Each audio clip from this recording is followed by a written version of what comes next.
O que será que a gramática descritiva tem a nos dizer sobre sílaba?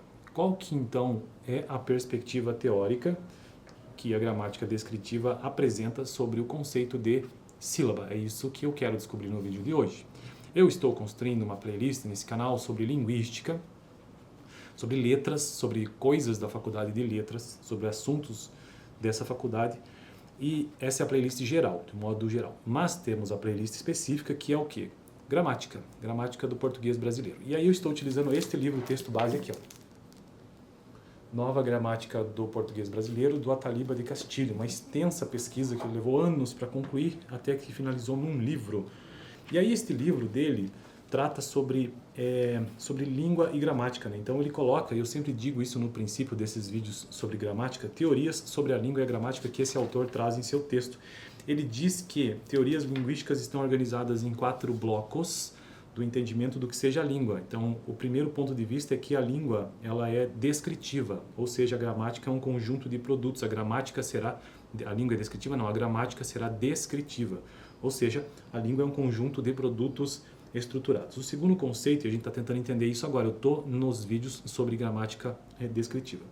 A segunda ideia do que seja língua ou teoria linguística para ele é que a gramática será funcionalista cognitivista, ou seja, a língua como um conjunto de processos estruturantes. Veja que o primeiro é produtos estruturados já feitos, e processos estruturantes deve significar uma outra coisa que quando a gente chegar lá a gente vai descobrir, né?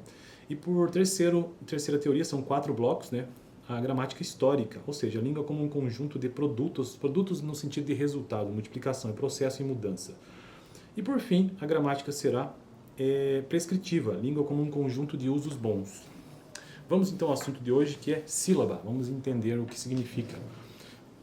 Por que eu estou tratando de sílaba? Porque todo o viés, todo o bloco sobre o bloco linguístico, o bloco teórico linguístico que eu acabei de mencionar, todos eles trazem unidades da gramática, de sua gramática. As unidades da gramática descritiva são o fonema, a sílaba, o morfema, a palavra em si, o sintagma e a sentença. É basicamente isso. Hoje nós estamos então na segunda unidade da gramática descritiva, sílaba. O fonema é uma entidade formal não observável. Opa, que fonema? É a realidade objetiva dos sons. Ok, isso do vídeo passado, fonema, né? Sílaba. Os fonemas se dispõem em padrões identificáveis maiores que os fonemas e menores que os morfemas. Esses padrões... Não tem algum erro aqui de impressão, não? Os fonemas se dispõem em padrões identificáveis, maiores que os fonemas e menores que os morfemas. Esses padrões são denominados sílabas. Ah tá, os fonemas que se dispõem, faltou um que eu acho aqui, os fonemas que se dispõem em padrões identificáveis, mas maiores que os fonemas em si e menores que os morfemas, esses padrões são denominados de sílabas. Então é maior que um fonema e também é menor que um morfema. Isso são sílabas. As sílabas são unidades fonológicas constituídas por uma margem esquerda ou ataque silábico, um núcleo vocálico e uma margem direita ou coda. Nem todas as sílabas preenchem necessariamente todos esses constituintes, de que apenas o núcleo é obrigatório. A seguinte regra descritiva dá conta da estrutura da sílaba. Primeiro, sílaba, margem esquerda. A sílaba é composta de margem esquerda, núcleo da sílaba e margem direita. O quadro a seguir traz alguns exemplos de sílabas. Então, HA, o exemplo, a palavra A. Margem esquerda, não há. O núcleo é a sílaba, é a vogal, e a margem direita é vazia. Pá, nós temos à esquerda o P, o núcleo A e a direita é vazio. Paz, é uma única sílaba. O P à esquerda, o núcleo é a vogal e o S à direita. Pau. Mesma coisa, esquerda P, núcleo A e o U menor, né, aquele Wzinho, na linguagem, na descrição fonética e fonológica, margem direita coda, né. E o pai, a mesma coisa, pré também da mesma maneira.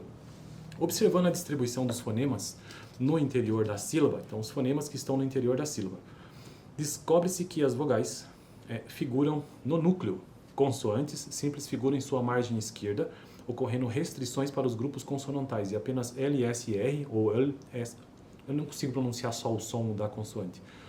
L, S, S e R figuram na margem direita, como em azul, pés e ver. Vogais e consoantes não são intercambiáveis na língua portuguesa, pois estas nunca podem figurar no núcleo silábico. Então, no núcleo da sílaba, sempre haverá uma vogal. Imagine isso numa forma gráfica, eu vou falar isso no final do vídeo.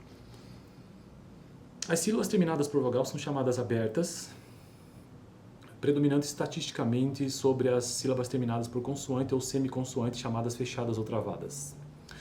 Observa-se desde o latim vulgar uma tendência à abertura das sílabas. O português deu continuidade a essa tendência, tendo a adotar duas soluções. Primeiro, o português brasileiro omite a consoante travadora, os menino por os meninos, falar por falar.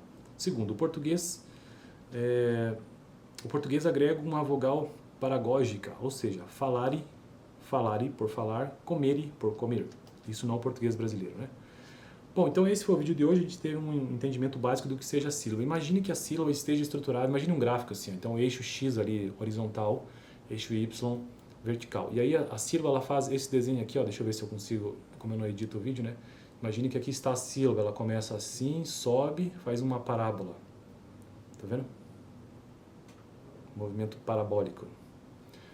Isso é a estrutura de uma sílaba. Então, aqui você tem no centro da sílaba, isso aqui é uma sílaba que ela é maior do que um fonema e menor do que um morfema, que é uma outra unidade que nós vamos ver no próximo vídeo. Então, ela tem o seu núcleo que sempre no português brasileiro haverá uma vogal, e aí nós temos as extremidades que nesta teoria é dado o nome de margem esquerda e margem direita da estrutura de uma sílaba.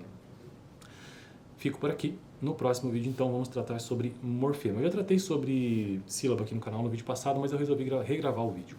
No vídeo passado, né, como eu já mencionei, eu falei sobre sílaba, eu vou deixar aqui no final.